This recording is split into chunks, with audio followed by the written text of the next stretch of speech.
Oh man, and look at me, I'm talking right away due to editorial decision. Maybe procedural thing, but welcome to Grim After Dark. My name is John, and that was way less awkward than 3 seconds of quiet. This is your weekly rundown of the last week in the community. Literally the Seinfeld of the Warhammer community, a show about nothing where we talk to the best players and content creators from around the world about the game we love to hate to love, Warhammer. And if we want to have our latest Seinfeld meme pop up here, wonderful. Possibly. Oh, we're going to have a video show up. There we go. Amazing. Yeah, it's like, well, I don't have this kind of cash. Few do, and God, I'm excited for Danny to come on and explain that one to us.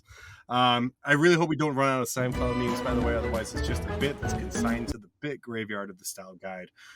Much like the style guide itself, or people actually watching this here. Tonight, Canadian Bronze himself, Alex Macdougall, gives us the lowdown on how to solve your bug problems, his thoughts on the cycling of rulebooks during Warhammer seasons, and what separates the top players from you, pretty much. My co-host tonight needs some introduction. He is the terror of the mid-tables, and fresh off a strong GT showing is Danny McDivett.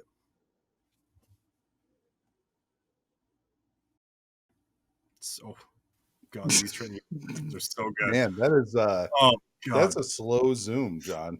But man, it's power zoom. We're gonna have to get it. Captures all of your majesty, though. Hey, well, Danny, it's not easy. Before we start, I didn't have the strength to do this earlier. I'm not feeling 100% today. But if we have time, can we do our weekly pre-show routine? Sure. And producer, can we get the holy image on screen? The holy image of one Mr. Adam Camilleri. Perfect. Thank you. All right. Perfect. Straight to Simon. There we go. So, Adam Camilleri, give me your power to speak words without pause.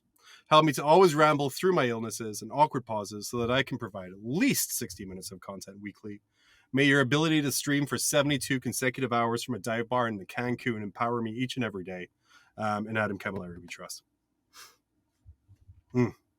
Powerful stuff. Thank you, Amen. Danny. I needed that. Hey, feels good, right, Danny? I mean, I don't know. It makes me a little nervous that somehow Adam's moved to America and gained some kind of shaggy-like god power. So I don't know. I mean, that makes me a little nervous for the 40K tournament scene in general. Well, I had like this whole bit set up where I do like the blood of Adam and the body of Adam, but he's a very responsible teetotaler, so I'm just going to drink out this Nalgene real quick. Hey, Danny, you went to a GT this weekend, right? How'd that go for you? I did. Oh, you still feeling Aldari being super powerful? Yeah, they're good. So how did your craft so I played Tau, though, so like I had a pretty good army, too. So I did pretty good. I went 4-1. I lost to Light Harlequins. But I felt like the game was one that I could have won. But that's how it goes sometimes. Definitely didn't feel like I was down and out. That's awesome. And hey, to celebrate your turnout, we'll go back to this here, but to celebrate your turnout with Tau, we actually put together this professional video, like maybe a montage of the construction of a Tau army.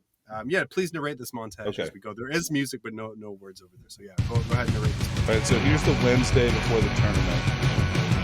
See, nothing's painted, and then I primed my stuff and airbrushed everything, so it got done on Friday night.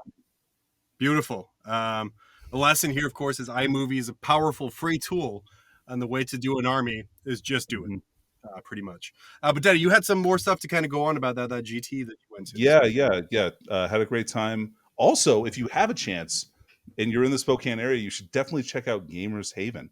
Gamers Haven has an attached Cajun restaurant, which is absolutely delicious. They have all your favorite Games Workshop material in stock all the time, as well as a wide selection of paints and other games. Check them out, Gamers Haven. They're in Spokane, Washington. Daddy, keep talking. This kill. Am I done? Bob, is that good enough? Danny, this kill team box just showed up. Keep talking. Oh, we got a kill team box? Thanks, Gamers Haven. Yeah. Oh, yeah. Thanks, Gamers Haven. That great place in Spokane. Yeah. Jeez. What? Oh, man. Quality. Well, it's been a fun time in the Frontline Gaming channel. Right, but that was good.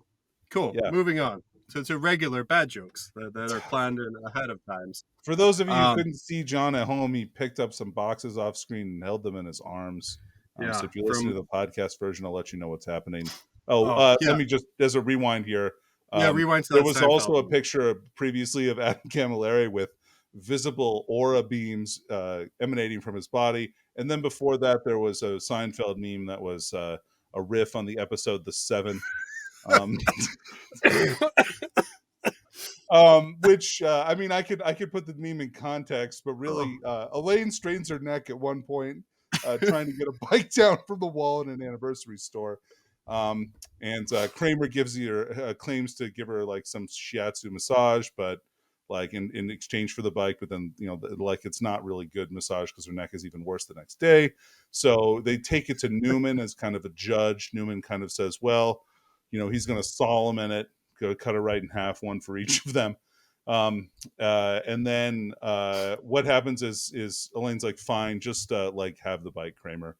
Um, uh, but what this meme is referencing, actually, and this is important that I tell you the entire backstory first, is Kramer starts keeping a record of yeah, what he takes out of Jerry's fridge so he can repay him. It's kind of like a bill. So you can see in the meme, he's saying like, "Oh, I don't have enough money," and Jerry says, "Few do." So he ends up selling the bike that he's gained through his illicit shiatsu massaging uh, in order to pay for the bill. Lane sees Newman on it, gets extremely upset. Um, perfect guys. Please keep making Seinfeld memes involving Warhammer. Something I've learned about Danny, known for several years, is that Danny's knowledge of Seinfeld is encyclopedic, to the point where it's surprising. Wikipedic, if you will. Wikipedia, terrible, terrible, Yeah. but fantastic in itself as well. So now that we're done going back, Danny, it's been a strong week for weirdness, as shown Mhm. by this comment here, where a person just learned that orcs were actually made from mushrooms. The exact text here, Danny was nice enough to remember people who don't watch this live. So when the hell were you all going to tell me that orcs are mushrooms? Why did I have to find out through TikTok? Why haven't I seen people modding their orcs with tiny mushroom hats? I have been betrayed by leftist Warhammer on this day. Um, Danny, Oh, I have many thoughts on this. One, what's a TikTok? And two, well, orcs as John, well, I guess. a TikTok is a short video that came about as kind of a replacement for Vine. Do Oh, you you remember mean a Vine? tout? Yeah. Hmm. Tout. So traditionally used for karaoke's, it's now been done as kind of a short video platform. Yeah, perfect. Yeah, now Are you know. are you surprised? Is there any other kind of information that you have out there where like you thought it was super common knowledge, like orcs or fungus? Like I always thought that was super common knowledge out there. Is there anything that you thought was super common, which in fact is not? Yeah. I thought everybody knew that you were supposed to wash your sprues. No, no, that's not true. Shut your face. Like you're Yeah, being on that's a purpose. real thing. No, that's not a real thing. All the best people do it, John. I'm telling you. All the Oh best my painters god, do they that. do know. We're gonna ask people later on about this. Chat, do you wash your sprues? Tell us no, or otherwise you're just a liar. Anyway, the world is full of people making confident statements, including this meme here, where we have a lovely Kriegsman saying, "You have more men than we have bullets," and he replies with, "Bitch, please, we've got more men than you have stars in your solar system." Danny, this one stood out to me for several reasons. Not more the fact that most solar systems have one star. um, Hmm. how do you feel about this Kriegsman's confident boasting I about would having about say, two guys? yeah, I would say most of them have one star, but some of them have more than one. Well, I Could guess say you have it's like the the case for a double twin star. sons of Tatooine, but this is like implying there's a galaxy where Krieg is surrounded by 14 to 17,000 stars, It's which this high concentration of gravity, John, has really led to some powerful guardsmen. That's one of the reasons they're recruited into the Imperial Guard in such rates. they just never sleep. They never sleep at all. No. Um, Daddy, I have to admit, I don't remember at all why I pulled this comment out. I need your help on this one here. I Okay. found a comment that said, You compare your attitude or their attitude towards the game to other creators such as Tabletop Titans, Art of War, Play on Tabletop. It would be Mhm. appalling playing versus them in a tournament. Unfun games versus unfun, sweaty losers. Now, bearing in mind, I don't have any context or memory of why I pulled this out. Um, like I said, it's been a fun weekend in the old John household. Yeah. What do you think they're referring to here? And what Well, are they John, talking I about? would say as both a content creator and a sweaty loser that I take great offense to this comment. Like I think I'm fun to play against.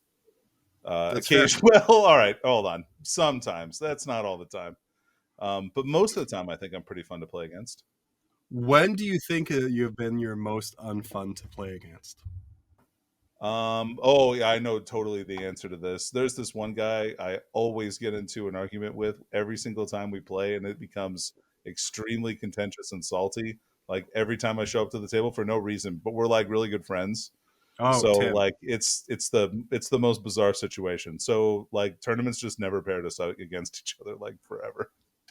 I think my overriding memory of that is seeing you and this unnamed person who I just named a few minutes ago, arguing very aggressively towards each other about whether it was a close win or a draw. Uh, that was when you were at your best right there. The best. The best. Hey, Custodians and Tau continue to destroy the competition, but there seems to be a new challenger on the horizon. With the Eldari coming in, getting there. It looks like 2.5 weeks in the sun. And then the oncoming swarm of Nids. That's the reason we brought Alex in today. We're going to be talking about Yeah. Tyranids. Do you feel that the Tyranids, we're obviously going to talk into this more detail later with Alex, do you feel the Tyranids are going to be kind of a leveler for the meta? So instead of having this kind of rock, paper, scissors thing we have now with some of these armies, they're going to be like, oh, we have to deal with this too. I think it further kind of increases the haves and have-nots, I would say. Heck yeah. This And edition. don't you worry, have nots. We're going to talk about Chaos Space Marines later. Um, no, we're not. I refuse. You refuse? Man, it's going to Yeah. make a really interesting bit. BCP showed off some of the improvements that they've been working on. Can you see the hidden message here on this little screen that they previewed on their new website? That's not live yet. Danny, do you see the little secret thing they've added in there? Yeah, is it Pete the pirate? Yeah. So yeah, Pete, they're just going to make imaginary people, and that's how we're going to make GT in major numbers for smaller countries. That's the only way to keep it fair. No, ELO rankings are a part of a Oh, yeah, no, I person's didn't see that then, John. are part of a person's thing. The ELO test being part of it, as well as win ratios and a class. So splitting people between class A, B, C, D, E, and J, which I would like to be the lowest level for me. Danny, how do you view one? What is a ELO? For those who haven't listened incessantly to Peter the Falcon talking about it, and then two, how do you view the addition of this to the competitive field for making kind of a better tournament environment? Well, and like, man, I hope I'm not wrong about this. ELO is like a ranking that came from chess, and it's a way that you can better rank players based on their skill level and potentially like pre-rank people in a tournament, like see them based on skill level as opposed to just a random pairing. That's a potentiality that I know that people have looked at. So yeah, it's just another way that you can tell somebody how much better you are at Warhammer than they are. Yeah, and chat instantly pointing out that it was a League of Legends things that they created. Oh, okay. And then did some kind of weird emoji afterwards, and I'm not down with the Twitch, so I don't know what that was. But how do you think that's going to like set the competitive field? Because right now, like, there's sort of a feeling if you're paired up against these top players, like your Alex McDougalls, you're going to be like, oh no, okay, it's going to be a fun game, and I'm not going to win. Do you think this is going to be something that's going to help that? I mean, anytime. Well, I mean, it could. It's dependent. It's dependent a lot on implementation, and I think like how it gets rolled out, and then of course community acceptance is going to be important too. But I mean, if BCP is just you know you know looking at it or collecting the information anyway, I guess it doesn't really matter. Yeah. That may cause like some sticky situations for countries that have higher like a higher threshold for gathering people's information than like the United States does. Imagine, if you will, a nightmare scenario, which I know is hard in these modern times. But you Especially when we're talking about 40K. There's no you book nightmare scenarios there. you book your travel, you get your hotel because you got into a rank B tournament for your ELO score. And right before you go, your buddy runs an army against you, drops you to Class C and drops you out. That's the nightmare future we're looking at. No, it's not. It's a really good idea, and it's going to ensure that people are playing against like types. Chaos players, your questions may be answered on Wednesday, but until then, with the Adepticon previews coming in, we have to rely on memes. Where the upcoming Adepticon preview could just be the new Chaos Space Marine stat line with 2 wounds in it, nothing else, and that would still be the best preview of 2022. Danny, as someone who watched the Avatar preview at LVO, would you agree with that statement that an extra wound on a Chaos Marine is better than a reimagined Eldar line? No. There we go. And you said you wouldn't talk much about Chaos because you don't deserve it. I appreciate that you're a man of your word. You stuck to that. On top of that, a new Chaos stratagem was also previewed, as we can see here. Yeah. It's called Veterans of the Long Wait. Oh, man. Use this really powerful, John. When a non-heretic Astartes Codex is revealed to be the next one, complain on Reddit or YouTube with spicy memes about the Long Wait time, or reminding Space Marine players you have scale-accurate firstborn models. You can laugh. It still hurts on the inside just a little. My favorite thing about this fake... Oh, this is fake, by the way. I don't know if I need to point that out, but it is. It's important now that we make sure we show, what actually is a fake and what's not. There is some victim complex going on with certain armies, and I want to point out that this one CP stratagem is maybe real. No, it's not. It's completely fake. Spoken like a true Chaos player, John. Exactly. It's very Zinchian on me. Yeah. Of course, this is all driven by Games Workshop's insistence that 2022 was the year of Chaos. Next up in the year of Chaos, Danny, what's our next armies? Chaos Knights and Imperial Knights, probably. Yeah, Imperial Knights. Yeah, good old Norm Macdonald coming in and letting us know that Imperial Knights are coming. Danny, what are your thoughts on this? Of course, the community reaction, especially if we get the Chaos Space, if they don't get 12 solid months of releases, then factually, and as a fledgling lawyer herself, GW was incorrect of calling this the year of Chaos. What is your take on making it to almost May or April release-wise and has still no Chaos? I mean, it's April, John. I mean, I don't know. Okay, so yeah, all right. So maybe not every codex for Chaos is going to get released immediately in the first 2 months of the year. I don't know. I don't know what people want anymore. Well, actually, no, I do know exactly what people want. They want the entirety of all the rules for the game out at the same time, which is probably a legitimate gripe in some respects. But it's unreasonable based on the track record that Games Workshop has, and the challenges that they've apparently been having with the global distribution network. Can you imagine the poor sap working at the warehouse? I'm going to assume the Frontline Gaming warehouse. They're getting his pre-orders ready when every single codex is arriving at the same time. They're like, where do you put them? I don't know. There, maybe. It's the worst. Logistics. It's logistics. Yeah. You really hit the nail on the head, John. Yeah, I got that. As you can tell, top of my game this week. On top of that, some top notch. I know, right? On top of that, some top notch troll work coming out of a 30K, the 30K shit posting community. With this image today, riling up a storm on Twitter when someone responded to Warhammer community with this wonderful work of Photoshop. Showing Mr. Adam Troke at a preview beside a screen that says the Horus Heresy, the Balrosian Age. Of course, and hinting at the fact that it's Call. Danny, what's your take on this? So this picture, by the way, is a picture of a large man with no hair standing in front of a brightly lit PowerPoint that shows a Primaris Marine as the new Horus Heresy Marine. What I'd like to point out, though, is to make sure that this is not the man that we said that we wouldn't have on the podcast anymore, mentioned by name, or a skinnier version of him. This is Adam Troke, not Meth Moister. So it's important to mention that. And I just like to keep up the watch for Adam Troke. Is that guy doing okay? We haven't seen him in a while. I was going to say, can we know the image watch 20? Troke Watch 22. I was gonna say, we know the image is fake because no one's seen Adam Troke in 37 years.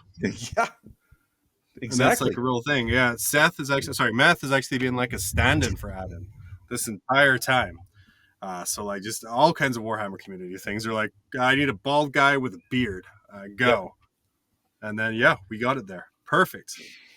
On a more serious note, though, it is a Photoshop. It is fake. Primaris Marines aren't coming to 30K. Will they upsize them? Probably. It's fine, though. But how would 30K, the call years, actually break that community apart?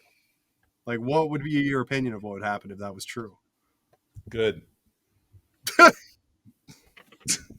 Like you talk about, okay, so I'm gonna be real with you for a minute here. Oh my I think gosh. 30K players are the worst gatekeeping community in all the Warhammer like communities. They're really bad about that stuff. So like anything we can do to break more people into that game, I think is going to be way healthier. For that game, which is really cool. Like what a great concept and like a cool timeline to be playing in, and the rules are really fun. But They are 7th the edition rules. community sucks. That's fair. Oh, you didn't use the right dark red for your word bearers. Wait, you have this character in your army, but like they're not painted gray. Like, oh, that's not their pre-heresy. Shut the. Anyway, Yeah, terrible. And I think my favorite thing here is a comment from our producer who says, explaining that this person is the nemesis co-host of Signals from the Frontline, which you can catch on Wednesdays right here in the Frontline Gaming Network. It's some quality shilling going on. I love it. Hey, Warhammer buy and sell pages are getting real weird. I did have a picture of this, but I took it off because it's just why? awful. Come on, Because let's see it.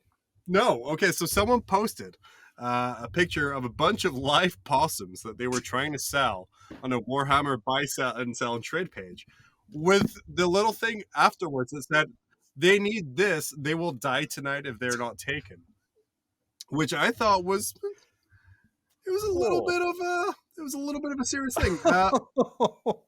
They were just blasting out there the picture of those possums. The thing that disconcerted me is when they're all on the plate like that, they look like marinated chicken. And like, I'm like, why? Someone must be proud of this. Why is this on the Warhammer page? Then I looked again, and it was actually baby possum, which is like 10 times weirder. Like, and they were. Why would you put them on a paper plate? Like, put them somewhere where they have like some warmth and stuff, like a blanket or something. I don't know, man. I think my favorite thing about it is when we were discussing whether to put the picture up or not. The producer was like, "Yeah, we could tell." Like, "We'll find out. Are they safe? Are they not?" We're like, "Oh no, they're absolutely not okay." We're like, that is not a thing I want to revisit at any point whatsoever. Oh, but anyway, Danny, what's aside from live possums needing critical medical attention? What's the weirdest thing you've seen for sale on Facebook in Warhammer pages? Oh, okay. I'm like on the I Warhammer had to pages. specify right there. That's important. That's important, John. I don't know. I've seen some wildly optimistic asking prices on things. Like I've seen a lot of like full retail, like my models are built but not painted, but like I'm selling them for full retail kind of stuff, and I'm just like, who buys that stuff? People who don't like building or options or Really whatever. though? Yeah, Fools. God. I wouldn't pay full retail, but then again, we are a very Wow. cheap community, and the nicest part of the Well, word of saying it here. Anyway, so Danny, we're going to welcome back an old friend really quick. It's our favorite video that was created as part of this show. Let's perfect. hit it in like 3 to 6 seconds. Our producer's been replaced by Morty. The screen isn't black, folks. It's just.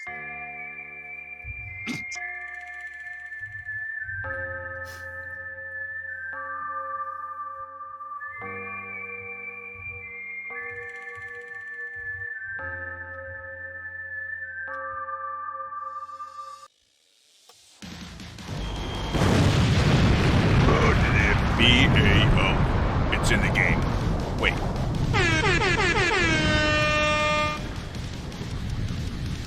Perfect. Man, that video can only mean one thing. It's for the Bay Area Open, and that can only mean that the Atlantic City Open 2022 tickets are now live. This is the second year Frontline Gaming has hosted this event, and it's gearing up to eventually become the LVO of the East Coast. You're not going to want to miss out. It's a fun beach town in the summer, the Atlantic City Open, not the Bay Area Open that we just advertised, which is also a great fun time. So even if you roll poorly, you can still go and enjoy the city. The ACO 2022 takes place June 10th through 12th at the Harrah's Resort and Casino in Atlantic City. Get your tickets and swag now. And then, Danny, as I slowly get fired from this position, it's been a beautiful 9 months. Why don't you introduce our guest for the time?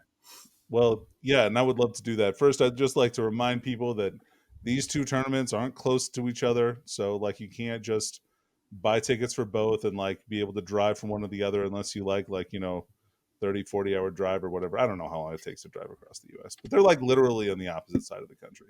So, but definitely go to both. They're both pretty cool. Anyway, let's introduce our guest now. Yeah, I really thank you for trying to save that one for me. Well, and you may know him from his coaching for Art of War or his numerous tournament podiums. Tonight we're pleased to introduce the beloved Northern Nid, Canada's golden boy, the champion of Climax, Saskatchewan, Alex McDougall. What? I was going to go for the Tyranid terror of the tundra. I'm going to use that one on my wife later. Called Climax. Amazing. Danny, take it away. Man, well, thanks for being with us tonight, Alex. How are you doing? Are you doing pretty well? Have you played in any tournaments lately?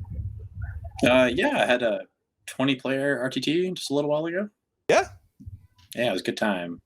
How'd it go? Did you play, and you're a prolific player, of course, of like Tyranids, Gene Stealer cults. Did you play Gene Stealer cults or Forces of the Hive Mind?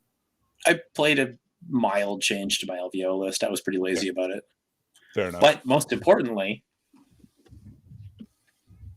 yeah, best sportsman. Woo!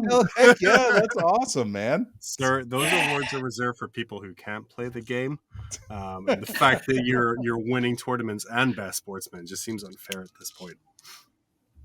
I was going to ask you chokeholded in the parking lot and took that from, but okay.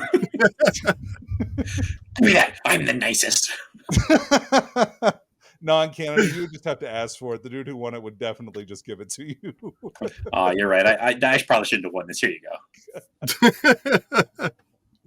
Oh, man. Awesome. So recently, there was a giant spill of rumors for the new Tyranid book. Seems like somebody leaked a bunch of screenshots from that. So what overall do you think of the changes to the Tyranid army? I think it's pretty different now, right? Oh, I think it's great. I think it's versatile and dynamic. You can build they still have let you play in all all four phases. Like you can do cool movement stuff, good shooting, good psychic, good combat. It's just that the data sheets make sense now. Yeah. So what are some of these changes that they made to the data sheets where it makes sense? If you look at the scale of just how the game has sort of progressed, there's a lot of toughness 5. There's a lot of extra wounds.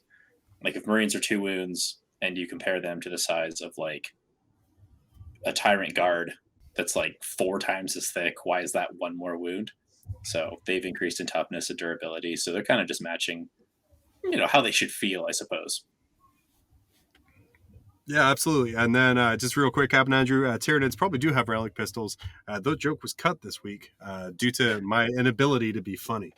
So I'm sure we'll follow up on that in a future episode. Continue. Oh, yeah, that's pretty cool. So dynamically, do you see there seems like there's a lot more viable options now in the Codex, right? Do you see people steering more towards kind of the Crusher Brood style of list, with a lot of monsters, or something that's pretty mixed, or something that's mostly little guys, or even is Forces of the Hive Mind still pretty viable? Where do you kind of see the direction of competitive Tyranids going? Oh, cool. That was one question, right? Okay. It was just it's a general question about where do you see the book going? Like what I, like I, what kind? Those were I just know some what the examples. question was. Yeah, With as many swear words as possible. Um, it's true. I definitely think the only one that's probably not going to work, although I'm damn well going to try, is the Horde. I don't know if there's like a really viable Horde right now. I want to run like 90 Hormagaunts. Some of the high fleet traits definitely do benefit them pretty well, but they're 8 points apiece, which feels a little pricey for something that's still just T3 and a 5+ armor save. Yeah. I think in the long run, the best armies will be like a pretty balanced one. Like a lot of the mid-range stuff, like Warriors and Raveners and Zoanthropes, and then like a couple of Hormagaunt units just to go do your actions and screen and stuff. But I definitely think like a pure monster list could probably work. Yeah. Carnifexes are awesome now. They got a huge boost. I mean, all the monsters look just so much better than they used to the point where I'm having trouble evaluating stuff because I'm like, I just look at it, I'm like, look at all the new numbers. There's so many more numbers. The numbers are all much larger. Numbers. There is something special. There's a relic in the book that if you're not attacking a vehicle, you just auto wound. It's like supposed to be so poisonous that if you've touched your opponent, they take a wound. There's something really special explaining that to somebody, that your monster has 13 attacks and you don't need to roll the wound. Surprise! So how do you think, because recently, the past few months in the meta, kind of Tyranids have been kind of pigeonholed into that kind of Crusher Stampede list coming from White Dwarf. Now that we're seeing with like the Octarius supplements going on the Last Chance to Buy, how do you see the Tyranids evolving, if you pardon the pun, past this? Do you think Crusher Stampede is still going to be a thing? Is that going to be taken out in the latest balance update? Kind of where do you see it going? I truly hope they're both gone. Okay. Honestly, first of all, Octarius made it so that you only play Leviathan. Yeah. And admittedly, Tyranids have already just been like, there's 2 data sheets and data sheets that support those data sheets, and that's kind of it. But no, Crusher Stampede is not okay with new rules. Like, Crusher Stampede was doing well with data sheets that were functionally garbage, like the Harpy. Like, the Harpy was in an LVO top 8 list, and the Harpy is ass. But it was okay because Crusher Stampede bailed it out, and you were able to just, like, every time it charges, here's 6 mortal wounds. If you put that into the current list, or the current codex coming out, it'll be absolutely unreasonably good. Are you ready for Carnifexes with -2 damage? Yeah. No. No one. No. No, thank you. Yeah. Fair enough. Yeah, and there's some like some of the stuff with like that kind of gets duplicated in the new book too, right? Like a lot of the strategies that we see in Crusher like ended up in this new Tyranid book, so it kind of feels silly for them to be able to double down on some of these things, like plus D3 attacks and things like that as a stratagem. So yeah, I'm totally with you. Leviathan, I'm fine either way with that. I mean, you're 100% correct, right? Like, people are only going to play Leviathan because it just gives you the most options, and the trade isn't bad. It's totally good. So, do you think that? So, if you take away the supplements, do you feel like Leviathan is still one of the better choices to play off of, or do you feel like maybe some of the other high fleets are kind of a little bit better? I definitely think Leviathan will be the go-to to start. Yeah. Like, it's kind of just the obvious, like, hey, do you want all of your warriors to be transhuman? Sounds pretty good. There's definitely a lot of like versatility in it as well, with the spell being kind of unique in being able to hand out an extra, we'll call it the Tyranid Canticles, because that's essentially what it is. Yeah, just you get to much better Canticles. I like that you set it up. So instead of giving you a codex, GW's like a back market dealer, like down an alleyway, like opening like, hey, you want your warriors to have transhuman? And then kind of going through like all the things there. Like, that's what you have to do to get it. You've like Danny said, kind of in your introduction there, you've been playing Tyranids like pretty much primarily your whole time, right?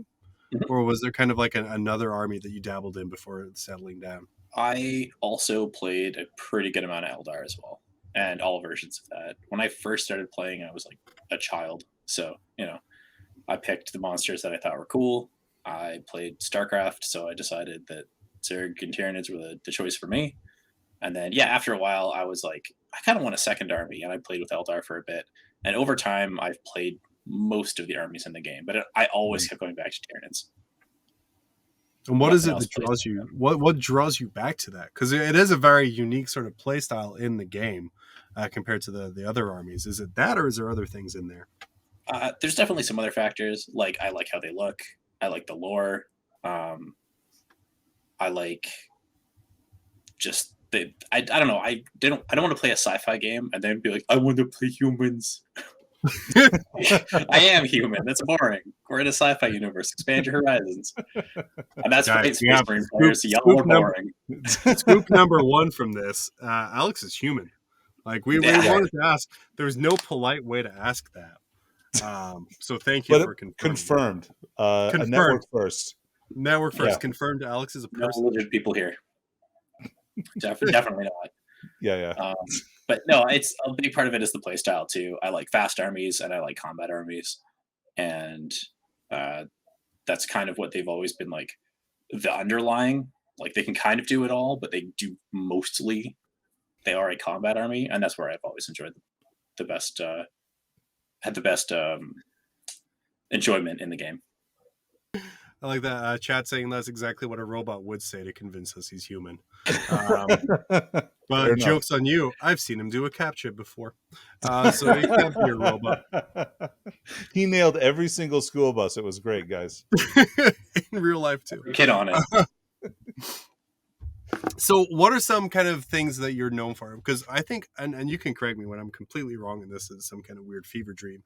I first heard of like you and your lists from the Gene Stealer cult, right? And kind of like the buggy spam going out there. Thank you for nodding so enthusiastically, Danny. That helped. You're welcome. Sorry, was it the end of the questioning? Yeah, it was. Okay, yeah. European. I get the sarcasm. It's fine.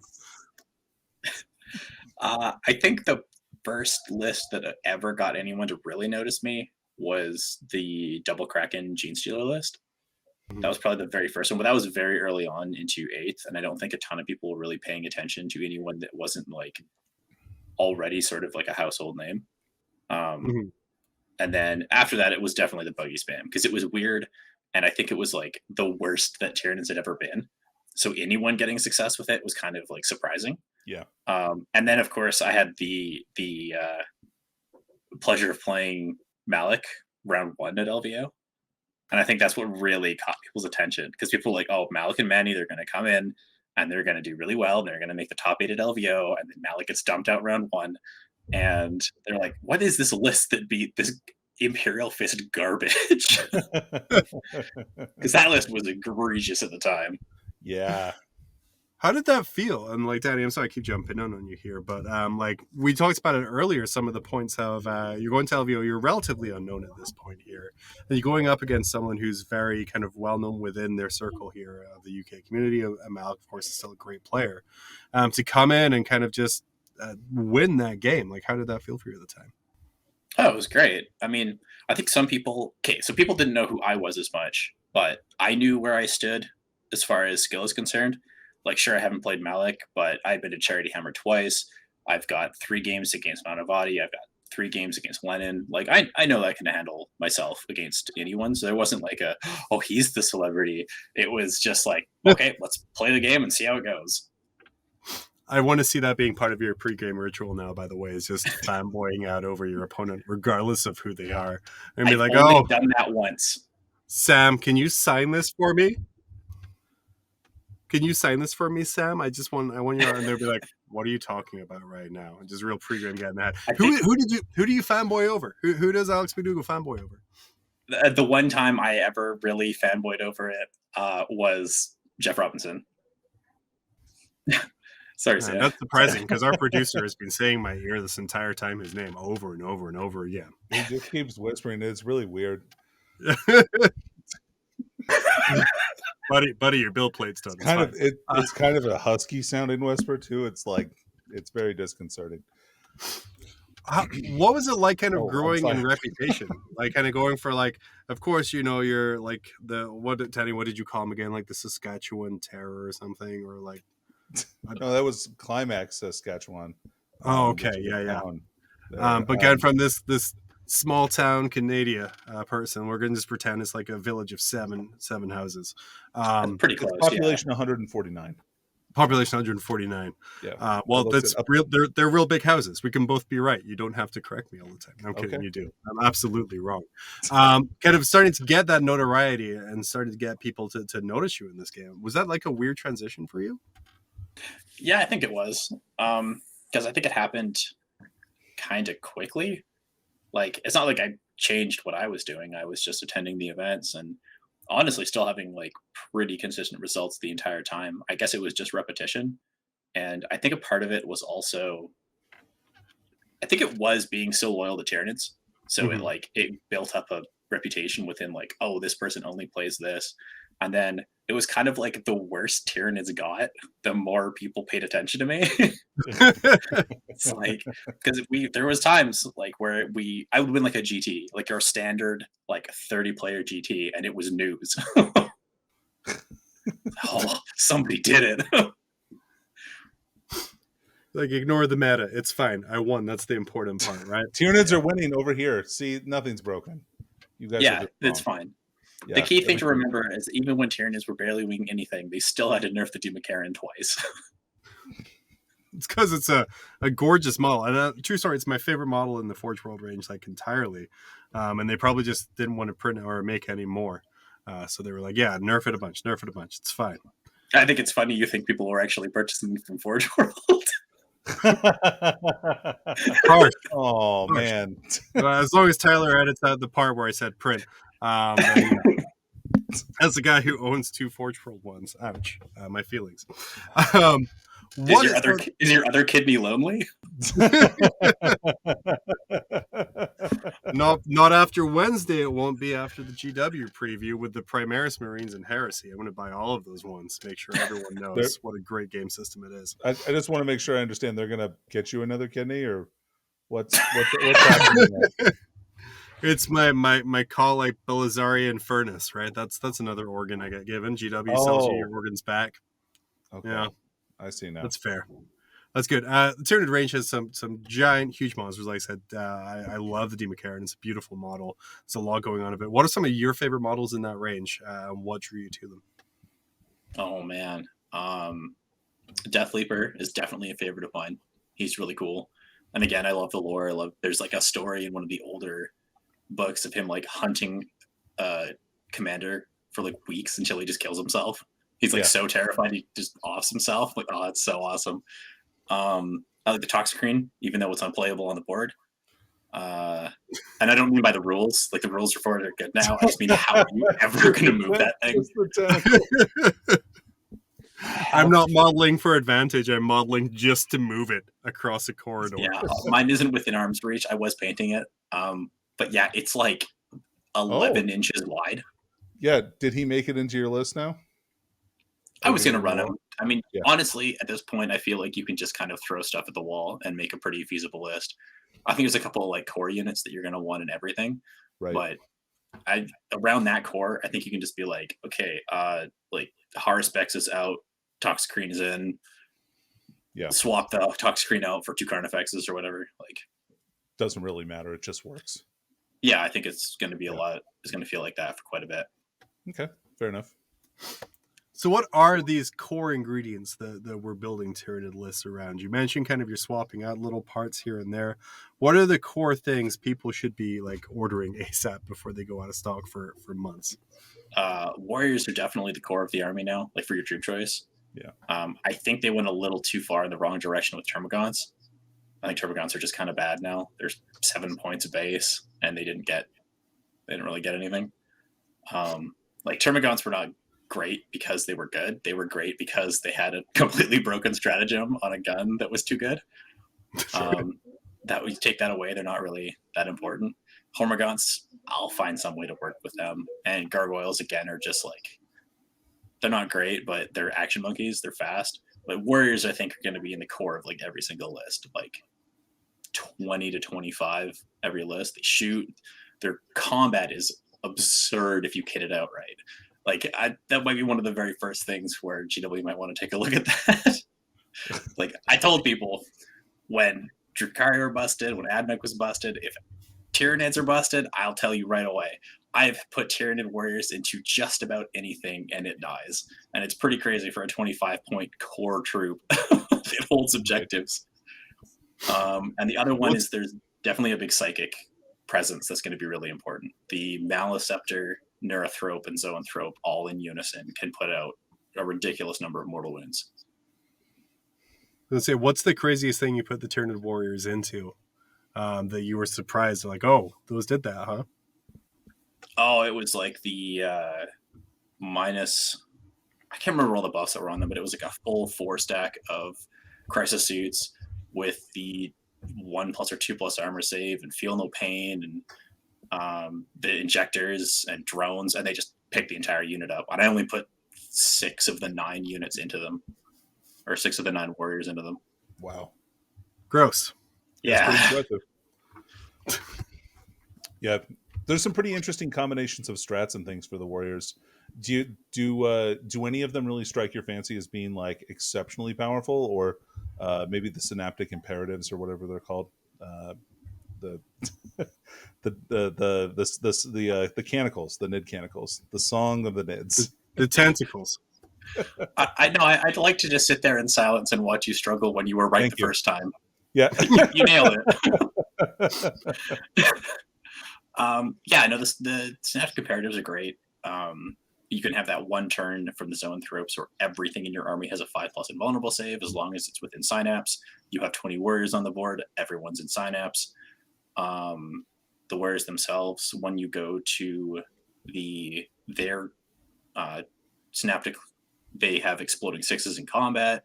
Yep. There's definitely a lot of power there, but the cool part with the warriors is that they gave adrenal glands and toxin sacs and flesh hooks out as a unit. Yep. So if you have a 9-pack, paying 5 points for flesh hooks is just like a no-brainer. Like, hey, do you want to be jump infantry so you can just scale walls freely and have a stratagem for 1 CP to get +1 to hit? Yeah, for 5 points, that's a really good upgrade. That's pretty good. Now, sorry, Danny, go. Oh, yeah. No, it's fine. They have an interesting pricing structure on the warriors, I thought, like with the upgrades costing a flat number of points to kind of want to make people take more than just like minimum 3-man units. Do you think that while a unit of 9 is pretty terrifying, do you think people are just going to pump more shots into that, or like be able to target that more freely rather than kind of some MSU style, warrior builds? I think the answer is going to be like 2, 3, 4, 5-mans. Yeah. Okay. And then a 9. I think you do or not even necessarily a 9, but you want one bigger block, and that's that big, like, really gross unit in the middle. Because if you want to, you can get the defense on the warriors really, really jacked up. You can have the Venom Throws behind them for -1. Yep. You can have, I'm willing to spend 2 CP for -1 damage on the big unit. You can give them Catalyst, so now they have a 5+ Feel No Pain. You can give them Transhuman with the being in Leviathan. Like, you can make that one unit really wild, and then if your opponent gives that unit any targets, they can probably deal with it, because you can give them +1 to hit from a Warlord trait and reroll 1s to hit from the Hive Tyrant. Yeah. So even their shooting becomes really, really scary, because it's essentially just a unit with 9 heavy bolters in it that don't miss. Yeah, that's true. And you mentioned a Hive Tyrant. Do you feel like he's kind of a gimme as well? Yeah, I think there'll be 1 Hive Tyrant minimum in every single list. I think a lot of people are thinking they're so good that they will willingly go to a patrol, like a second detachment, just to get a second Hive Tyrant, because the bodyguard rules are still kind of stupid. Yeah, totally fair and true. So jumping in here, guys, for the people here, and obviously I'm not referring to myself, but the people here might not know what you're going on about here about the bodyguard rule for your guys. What's so stupid about it in this Tyranid book? Bodyguard rule in general is just, if you can't shoot the character if the bodyguards are nearby. But there's nothing in that rule that says that the bodyguards have to be like visible to the opponent. So you can have 2 massive, huge Hive Tyrants with wings sitting in front of a wall that just can't be shot because there's 3 little jerks behind the wall protecting them, and it makes no sense. Like that, the bodyguard should always be like a viable target. Like, you shoot the tyrant and it sloughs the wound off to the bodyguard, but that's what it should be for everyone. But yeah, you can have the Venom Cannon Relic Gun sitting on a Hive Tyrant, which is a Strength 12, AP -5, flat 5 damage gun on a target that can't be shot. That's no thinking, GW, no thinking. Or, like, alternatively, too, you can have a Hive Tyrant with wings that can fly out, maybe advance and charge from being within 3 of these guys, kill something, and then use Return to the Skies to fly back up into the sky to return the next turn next to the bodyguards, and like repeat the process as many times as you need to clear objectives and that kind of stuff. Yeah. Well, that sounds horrific. To the point where I'd even debate using like Kraken for it, because Yeah. then there's the stratagem to go 8. So a Hive Tyrant with Adrenal Glands and that stratagem will move 25. Cool. That's pretty fast. It just works, and that's the important thing. One of my favorites in the book, just because of how terrible it's been and how weirdly written its rules have been before, is the Pyrovor. A little meme unit with this little flash cannon on its back. How did the Pyrovor make out in this new book? Is it still able to auto wound everything on the table? Pyrovors are awesome. They're just so cool. They're like, originally we started looking into them because they were 25 points and they were cheap, and you would just use them as like, go sit on an objective for 25 points, go do rod, go do engage, but then of course the missions change and that doesn't really work anymore. Yeah. But they're T5, 5 wounds, and a 3+ armor save for 30 points now. Even if they didn't have a gun, I think they'd almost be worth it to just run around being stupid. Like 30 points for that level of wound is just awesome. But then the flamers themselves are pretty good. You get 2 different profiles, and he's got a D6 damage 2 flamer at strength 6. That's pretty good. Yeah, it's Danny, solid. Are we finally, Danny, in the age of the Pyrovor? Away from that fun little picture that I didn't put in this week of him holding a single balloon? John, it's never the age of the Pyrovor. You need to stop. We had always an the age of intervention Pyrovor. about this like 2 years ago, and you said Was you were that when gonna I bought stop. 5 of them? Yeah. After you bought 5 of them, we sat you down. Your wife asked you to just stop, please. Intervention. You're hurting the family. Like, and I think that was like, I bought a bunch of them because I loved the model. It looked ridiculous. And I lied and said I was just going to run it as a Biovore. But then, like, it was when you guys were like, look, we're not going to let you play it the way where if it dies, everything on the table takes a mortal wound. Like, I don't care how it's written. That's not going to happen. I was like, okay, that's fine. It's fine. and you promised us But you were I'm gonna sad get about better. Pyrovores. Oh, no. No. But then, yeah, I didn't.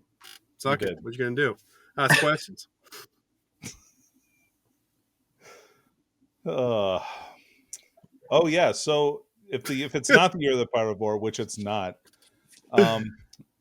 so other than the Tyranid Warrior, other than the Psychic guys, other than Hive Tyrants, what would you say is probably your like? What's your favorite unit out of the book, regardless of power level? Like just the way the rules work. Like what do you think is really like the biggest, coolest winner in your eyes? Oh man, I think it's 2. There's 2 of them that just like got way better and got a bunch of cool rules. That's the Ravener and the Venom Throat. Awesome. The Raveners are so sick. They have 7 attacks apiece, and there's just something about that. That's again, it's that like, oh, big number. Look at all the attacks. I want to play with that. And then actually kind of the same thing with the Venom Throats. The Venom Throats have 5 attacks, but then they also have a 3+ take a mortal and you fight last. And also a 4+ you can't fall back from combat. And also they win anything in the game on 2s. Except for vehicles, but we don't care about vehicles. Also, So what is- they sorry. fly, so they can use that stupid stratagem to just leave the table if they want to, and like Yep. be like, "Oh no, I was guarding the backfield." Joke, or psych. Now I'm in the back of the table. Just venom throwing it up over here. Maybe I took 5. Maybe I'm good at R&D. Who knows? Do you say No. Venom throping it up? Yeah. I'm excited to take Zone Thropes off the field and then drop them back and smite somebody for D3+3 Yeah. out of nowhere. Surprise! Actually, if we're really going to talk about absurd things with that specific stratagem, so the stratagem for people that don't know is called Encircling something, I don't know, but it's think it's 1 Swarm. CP. Yeah. Take anything with the burrow or fly keyword off the board. and then deep strike it next turn. You know what has fly? Hierophant. No. It does. What? It has okay, so it's like unusable because of its size, right? Like it's just gigantic. So they gave it a fly so you could like hop it over little buildings and like get its legs straddled around the sides of ruins so it can actually move across the board, because it literally can't if you don't have that. But it has the fly keyword. So you just shoot your 16 shots and then scoop them off the board and then just bring them back in next turn and like shoot and recharge. Nothing says fun like an uninteractable super heavy. The funny part is he can actually get all the charge benefits that everyone else can, because you can use Shard Lure, which is where you shoot something with a Synapse creature, you get 3d6, drop the lowest, and then I think he gets all the the biomorphologies where you can like swap into another adaptation, and one of them is +1 to the charge. So you do that once per unit upgrade that you can have for GSC, where you get to deep strike at 8 and get 3d6. You can just give that to a Hierophant. Nice. Cool. Whee! Do you expect to see an update to the Forge World Tyranid units pretty quickly out of the gate here for Tyranids? I don't know. I mean, right now I don't care because I'm just like excited to have cool, fun stuff. And I think a lot of the monsters are kind of left behind now. Like if you look at, say, like a Barb Strangler, or sorry, a Barb Herodule, like what are you really getting out of it that you're not getting out of the regular codex now? Do you want 18 wounds at T8 and a 2+, or do you want a Exocrine with 15 wounds, T8 and a 2+? Like you drop 3 wounds, you get to benefit from line of sight blocking terrain, and your guns only got a little bit worse. Yeah, where the Tyrannifex is like 1 less wound. Oh, Tyrannifex is a thick daddy. Oh boy. But instead tell us about your thick daddy. I have 3 of them. Heck yeah. All with acid flamers, all with the acid spray. Nice. Amazing. So where's your head kind of going? You said it was like big boys only. You were trying to make hordes work, but I didn't really see where it was going. What is sort of like, just to kind of make true on the clickbait we put out there at the start here, what is sort of like your ideal Tyranid list right now that you're going to be running out of this book? Well, I've already had a good number of practice games with it. Everyone's kind of excited to be using it. So luckily I feel like I've got a pretty good mixed list, which is where my heart is for designing a Tyranid list. I like the idea of around 100 models and a good group of small stuff, and then some mid-range, and then some big stuff. That looks like a Tyranid army to me. It's a little light on the little stuff, but it is what it is. I've got like the Tyrant, the Neurithrope, couple packs of Warriors, couple packs of Hormagaunts, and then a lot of that mid-range stuff: Tyrant Guard, Venom Thropes, Raveners. I'm missing one. Whatever, it'll come to me. And then, that's kind of most of the list. Its ranged output isn't spectacular, but if you come anywhere within about 24 to 30 inches, it's going to die to those mortals. The mortal bomb is like, again, one of those things where you explain it to your opponent and they hear it and then they don't really do anything with the information. It has to happen to them first, and then they're like, oh, okay, I see. Do you have that moment like, why didn't you tell me about that? You're like, I did. You just chose not to follow along. Yeah, you didn't do anything with the information. It's How going to often- happen. Oh, sorry, go for it. How often after these games do you just hand over your card and be like, if you're looking to get better, I'd be more than willing to help you out? Never. I never do that. So we can expect your next coaching tier to be sportsmanships. That's like, right. Hey, you Actually, too. I'm very proud of this. I got back-to-back. Oh, wow. I went to a tournament, got best sport, went to LVO, and then went to another tournament and got another best sport. So I'm very excited about that. Real quick here before we kind of round it out here and Danny finishes up his questions. You did amazing at the Las Vegas Open this year. You finished 4th overall after kind of a grueling 3 days of games. How do you prepare for that? Because I know like a lot of people go in to just kind of start partying, kind of get ready to go. Like, yeah, Vegas, yeah, it's a tournament, see all my friends. But you played like 9 intense games of Warhammer over 3 days. What do you do to prepare for that? Well, okay, so Or I don't can. usually party that much, even when I go to Vegas. I'll drink a little bit on the first night, but it was really easy to not party this time because being Canadian, if I get COVID down there, it's a disaster. Like, I'm just screwed. It's thousands of dollars that I'd be out, like 2 weeks worth of work, plus hotel, plus everything else. So, like, I only went down because I had a good group of hotel mates and I got like tested going down. It was really, really careful. But other than that, it's like try and eat as best as you can, try and stay hydrated. I got Gatorades and stuff. Try and sleep well. That doesn't happen on night 3. Like if you are making it to the top 8, you're not going to sleep well. There's just no. Yeah, just calm your nerves. Just stop being excited about being in the top 8 at LVO. Just do it. There you go, guys. It's the advice from Alex McDougal himself. If you want to be in the top 8 of the LVO, just do it. Hydrate. Yeah. Just do it. Stop making excuses. And then when you're there, be old. Go to sleep. Drink stuff. Yeah. That's right. Were you being an old man helps? Were you equally as sad as you were happy about making the Shadow round? Because that does mean you would have to play another game. It was weird. So at the end of round 6, I had guaranteed best in faction for Forces of the Hive Mind, which is this big like battle that me and Tyler Bortel have been having because he went 5-1 and lost in round 6. So that was like this really awesome back and forth. So I had guaranteed that. I was extremely excited to just have made it that far at all. And then getting the Shadow round, I was excited to keep going. I was kind of okay with just like, if I don't make the Shadow round, I'll still have kind of exceeded my goals or achieved my goals. And then I saw I got Manny and I was like, okay, I gotta beat this rack list for the people. This list has to go. Like I had a lot of people cheering me on, being like, you gotta beat this list. And I was like, you think, no, this has to get out of here. This is the worst. Manny was fantastic, but that list is cancer. Well, luckily we have like the UK headhunter over here, taking out Malik, taking out Manny.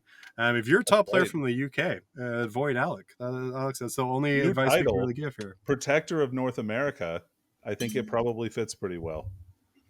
Yeah, throw your models into the harbor. Don't go to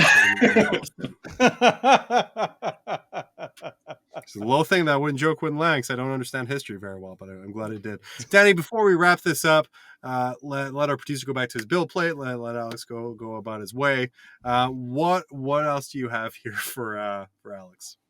I actually only had one more question for you, Alex. You mentioned like your key to success was like repetition. Do you feel like that's the only thing you do to ensure success, or do you feel like there's other abilities that people can hone to kind of really make the most out of their tournament experience? You mean preparing for a tournament or at the tournament? Preparing for a tournament, yeah. For preparing for a tournament, obviously repetition helps, but making sure that you're conscious of what you're repeating. Because some people will just like play a lot of games, but they won't necessarily go back and analyze what they were doing in the games or like why something was successful or why it wasn't successful. They'll just play a lot and then hope that kind of gets them through. Because you'll hear people say like, "Oh, we only play like the first 2 turns," and that has some value to just like work out those like early game kinks and figuring out like how to deploy and how to kind of play those first kind of jockeying for positions on the board kind of stuff. But sometimes the biggest skills are like how to scrap out the last 3 points that's a win on like round 5 with you like 4 models left on the board. So yeah, making sure that your practice is actually of value. Awesome. Yeah, that's great advice. Love it. Perfect. Well, Alex, thank you so much for coming on here. awesome advice here from Alex about Tyranids in general, how to play, and even how to be a top player. Just go to LVO and make the top 8. I'm really excited to see Just do it. thousands of people in the top 8 next year at LVO, following the advice of our favorite Canadian bronze, Alex Macdougall. You can catch Danny and I back next week with more fun, more games, and more explained Seinfeld memes, as we will see you Monday. Curtain down.